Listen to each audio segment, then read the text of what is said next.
Akuntansi semester 1 dengan NIM 2216220035. Saya di sini ingin menjelaskan tentang apa itu manajemen dan fungsi dari planning, organizing, aquating, dan controlling. Nah, apa itu manajemen? Definisi manajemen. Manajemen berasal dari bahasa Inggris manajemen dengan kata kerja to manage yang berarti mengurusi. Arti dan definisi manajemen dari berbagai literatur terdapat 3 pengertian. 1. Manajemen sebagai suatu proses. 2. Manajemen sebagai suatu kolektivitas manusia. 3. Manajemen sebagai ilmu dan seni. Pengertian manajemen juga ialah suatu proses perencanaan, perorganisasian, pengarahan, dan pengawasan usaha-usaha para anggota organisasi dan penggunaan sumber daya organisasi lainnya agar mencapai tujuan organisasi yang telah ditetapkan. Apa sih tugas utama manajemen tuh? Jadi, tugas utama manajemen adalah untuk menentukan cara terbaik agar tujuan organisasi bisa tercapai. Kalau tujuan dari manajemen adalah untuk memperoleh hasil maksimal dengan biaya atau usaha seminimal mungkin dengan memanfaatkan seluruh aspek pendukung berupa sumber daya manusia, aset, dan finansial yang telah diatur sesuai perencanaan. Jadi di sini ada beberapa peranan penting manajemen di dalam perusahaan maupun kehidupan sehari-hari. Pekerjaan akan terasa sulit jika dilakukan sendiri. Sebaliknya, pekerjaan akan lebih mudah dilakukan jika dilakukan bersama-sama, sehingga diperlukan pembagian tugas dan tanggung jawab dalam penyelesaiannya. Contoh di perusahaan. Misal di bagian divisi pemasaran, ada sekelompok orang atau karyawan yang bertugas untuk memasarkan produk, jasa, atau layanannya yang dimiliki perusahaan untuk konsumen.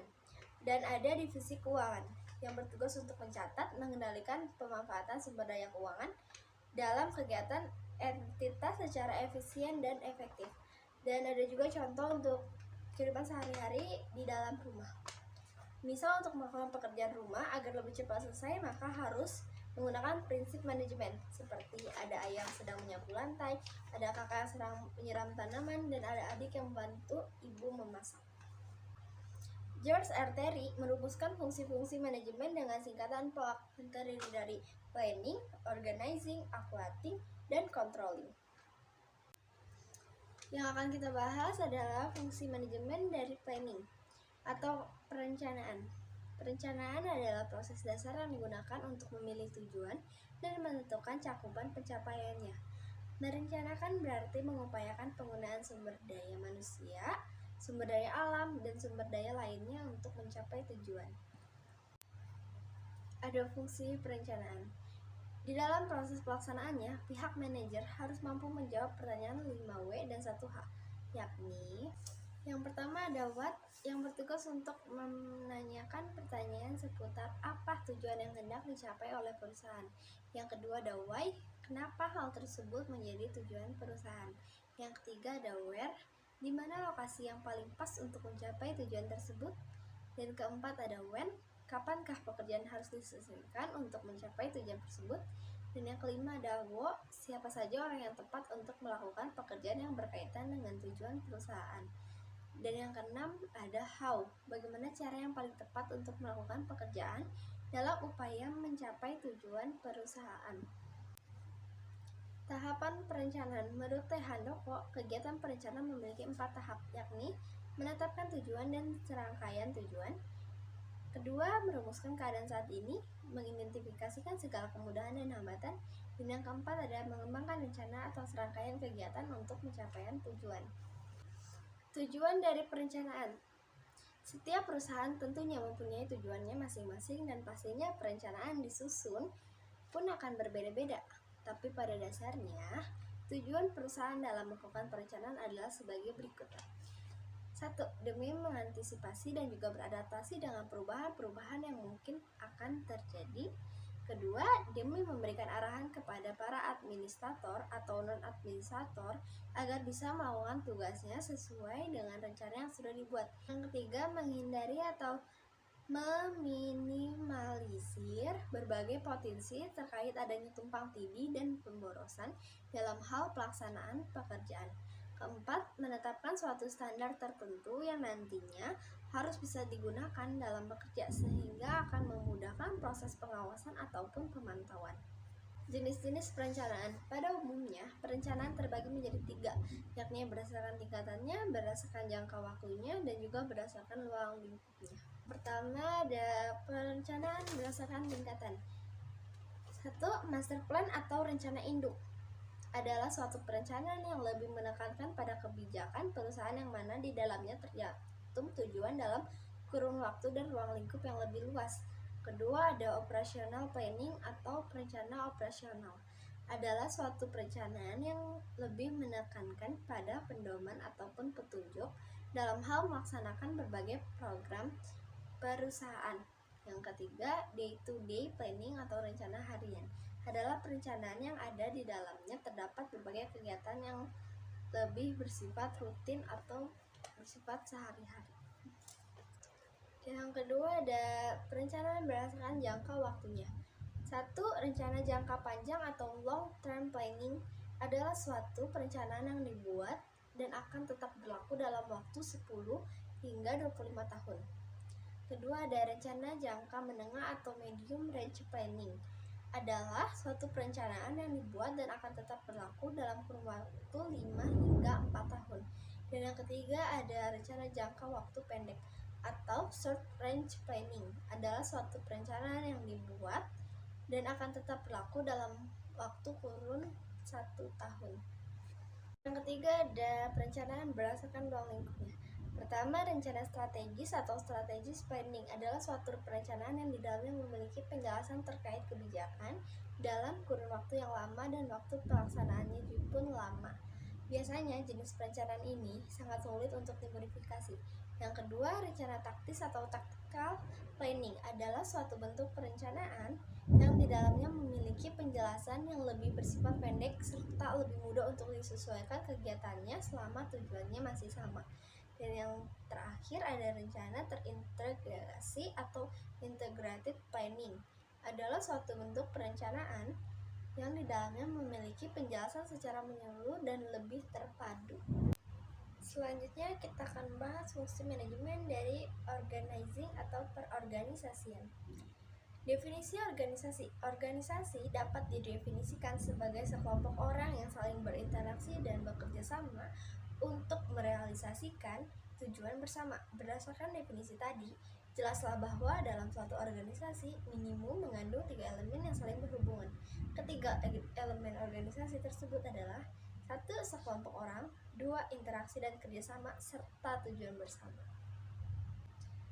Perorganisasian. Organizing adalah proses penyusunan struktur organisasi yang sesuai dengan tujuan organisasi, sumber daya yang dimilikinya, dan lingkungan yang melingkupinya. 2. Aspek utama organizing adalah departementalisasi dan pembagian kerja. Ada departementalisasi, pengelompokan kegiatan-kegiatan kerja suatu organisasi agar kegiatan-kegiatan yang sejenis dan saling berhubungan dapat dikerjakan bersama. Hal ini tercermin pada struktur formal suatu organisasi dan tampak atau ditunjukkan oleh suatu bagan atau struktur organisasi. Ada 5 bentuk umum departementalisasi. Yang pertama ada fungsional, 2 produk, 3 geografis, 4 proses, dan 5 pelanggan. Yang kedua adalah pembagian tugas. Perorganisasian disebut juga sebagai suatu pekerjaan membagi tugas, mendelegasikan otoritas, dan menetapkan aktivitas yang hendak dilakukan oleh manajer pada seluruh hierarki organisasi. Ada tujuan perorganisasian. Yang pertama ada membagi pekerjaan yang akan diselesaikan menjadi pekerjaan dan departemen tertentu. Kedua, menetapkan tugas dan tanggung jawab yang terkait dengan pekerjaan individu. Ketiga, mengkoordinasikan berbagai tujuan organisasi. 4. Mengelompokkan pekerjaan menjadi beberapa unit. Kelima, menetapkan hubungan antar individu, kelompok, dan departemen. Keenam, menetapkan garis otoritas formal. Ketujuh, mengalokasikan dan menyebarkan sumber daya organisasi. Dan ada struktur organisasi. Struktur organisasi menggambarkan aspek penting dalam hierarki organisasi, yaitu 1. Pembagian kerja, 2. Rantai perintah, 3. Tipe pekerjaan yang harus dilakukan, 4. Pengelompokan pekerjaan, 5. Tingkatan manajemen. Struktur bagian organisasi itu terbagi menjadi dua, ada bentuk piramid dan bentuk vertikal. Ada proses organisasi, satu proses komunikasi, dua proses pengambilan keputusan, tiga proses evaluasi kerja, keempat adalah mengurangi pilih kasih dalam mengambil keputusan manajerial yang penting, kelima proses imbalan, dan yang keenam ada proses sosialisasi dan proses karir. Dan yang terakhir kita akan membahas fungsi manajemen dari aquating. Definisi aquating secara umum, aquating diartikan sebagai menggerakkan orang lain. Penggerakan pada hakikat yang merupakan suatu usaha dan dapat bekerja untuk mencapai tujuan yang telah ditetapkan secara efektif dan efisien. Ada tujuan aquating. Yang pertama, menciptakan kerjasama yang lebih efisien. Kedua, menggambarkan kemampuan dan keterampilan staf. Ketiga, menumbuhkan rasa memiliki dan menyukai pekerjaan. Keempat, mengusahakan suasana lingkungan kerja yang meningkatkan motivasi dan prestasi pekerjaan pegawai. Dan yang terakhir, membuat organisasi berkembang secara dinamis. Fungsi-fungsi dari aquating: memengaruhi orang-orang supaya bersedia menjadi pengikut, menaklukkan daya tolak orang-orang, membuat seseorang atau orang-orang suka mengerjakan tugas dengan lebih baik, mendapatkan, memelihara, dan memupuk kesetiaan pada pimpinan, tugas dan organisasi tempat mereka bekerja, dan yang terakhir, menanamkan, memelihara, dan memupuk rasa tanggung jawab seseorang terhadap masyarakat. Ada teknik aquating. Pertama, commanding. Tugasnya untuk mengatur atau membuat pegawai melakukan pekerjaan. Kedua, directing. Tugasnya memberikan petunjuk-petunjuk atau saran-saran dan instruksi kepada staf harus bekerja diberikan dengan jelas. Ketiga, communicating atau komunikasi. Proses di mana ide-ide tertransmisikan ke yang lain dengan tujuan untuk mencapai efektivitas kegiatan. Keempat, simulating. Merangsang dan mempengaruhi anggota untuk melaksanakan tugas-tugas dengan antusias dan kemauan yang baik. Kelima, coordinating. Mempersatukan dan mengkorelasikan semua aktivitas agar tidak terjadi kekacauan, percecokan, kekosongan, kegiatan, dan jalan menghubungkan, menyelaraskan, dan menyatukan pekerjaan bawahan. Keenam, ada leading atau memimpin. Pekerjaan yang dilakukan oleh seorang manajer yang menyebabkan orang lain bertindak. Dan yang terakhir ada motivating. Memberikan semangat, motivasi, inspirasi, atau dorongan sehingga timbul kesadaran dan kemauan para pekerja untuk bekerja secara sukarela sesuai apa yang dikehendaki oleh atasan. Nah, cukup sekian video dari saya. Sebelumnya mohon maaf dan terima kasih.